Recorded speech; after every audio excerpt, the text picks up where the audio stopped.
My name is Sadie. I am a master's student in political psychology. Oh, thank you. What do you think the point of this protest is? The point of it?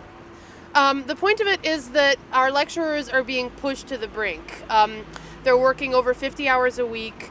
There's a lot of people who are on 0 hours contracts, which is shocking in the context of a university, utterly shocking. There's a 15% gender pay gap. The working conditions have gotten dire, and it's something that we as students don't often see, but it affects us directly. And so, when we sign up to come to university, we're here to learn, we're here to really engage with the world and figure things out. And, if our lecturers and our staff are being pushed to the brink, then we're not getting the education we came here for. What do I think of this strike? I think it's important. I think it's needed. If you remember, a lot of people a long time ago died to allow us to have the right to strike, and we're protected in terms of employment laws to strike.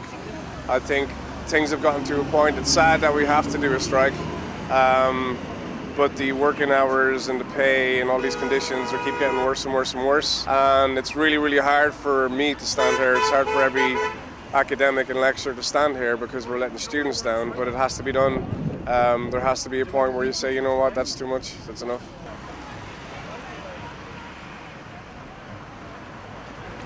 I'm Rutherford. I'm program leader of MA Advertising here at BU. What do you think the point of this protest, or strike, is? The primary objective is to raise awareness among students of the various threats to the continuing quality of their educational and learning environment. Best case scenario is that the organizing body of universities across the UK will recognize the necessity of ensuring that academic members of staff are working under appropriate conditions that allow us to make meaningful contributions to both the education and to the life prospects of our students. Okay, so at the Bournemouth University campus, the action has been from about 7 in the morning. The staff come here, we set up a gazebo with speakers and stuff just to keep people motivated. We're at this roundabout with pickets, information for students. We are politely asking that students don't cross the picket line because that's important. Crossing the picket line is almost a vote against what we're doing. But a lot of you, this generation, understand what striking is. At 20 to the hour, we also go around to the bus stops to get the main traffic coming in. That's going to be planned for about 8 days. So every day this week, we're here from 7 in the morning till about noon, and then near the end of the week, that's going to shift into the afternoons, We've got about 20 or 30 staff here today, all represented at different times with different signs, and the plan is to keep doing it. Subu are really behind us. Subu have brought us out coffees and teas and things like that, which was great. It really changes the tone to have the students behind us. I'm Joanna, so I'm the Vice President of Welfare and Equal Opportunities at the Student Union. What do you think is the point of this protest? I think it's just equality, essentially, fair play, staff getting paid what they, or working to get paid, because at the end of the day, how a staff feels is how the students are going to feel. So the reason that I think this sign says 50 plus hours, but if I only do 50 hours in a week, it's a good week. We're paid for 35. I usually do about 60, maybe 70. I get in at 7 in the morning. I'll leave at 10 at night most evenings, and then I do weekends as well. So the problem with that is we do it because we care about the students, and as long as we keep taking it on the front line, getting it done because we care about you guys, we see you.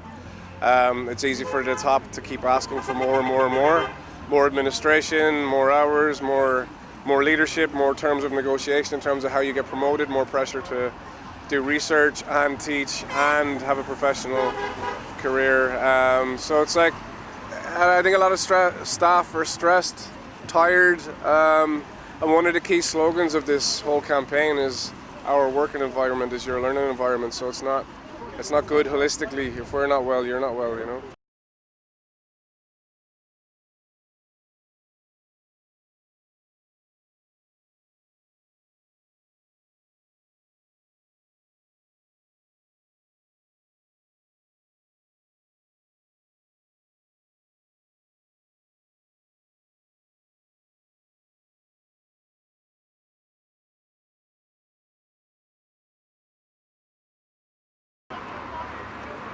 We have to remain hopeful, in part because otherwise there'd be no point in continuing with our jobs, and secondly, if we're not able to remain hopeful, we won't be able to infuse and inspire future generations.